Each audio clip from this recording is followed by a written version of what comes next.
Well, let's get to more on this now for some perspective on what the China-Africa Trade Expo means for Africa. We're now joined by Hannah Ryder, the Chief Executive Officer of Development Reimagined. She joins us via Zoom from Glasgow.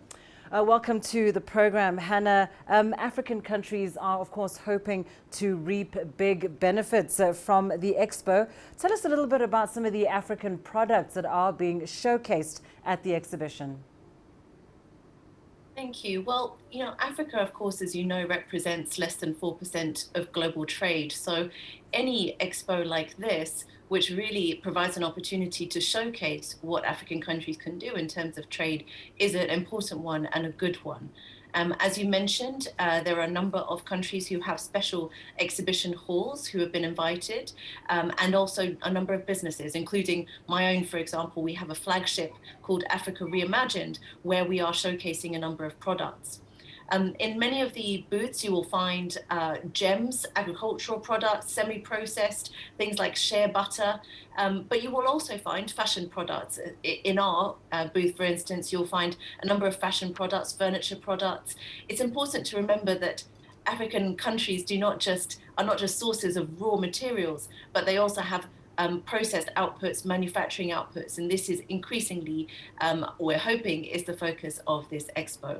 Absolutely. And Hannah, we know that the theme of this year's expo is new start, new opportunities, new accomplishments, and beyond lip service. What do you think then this signifies for both African countries and China?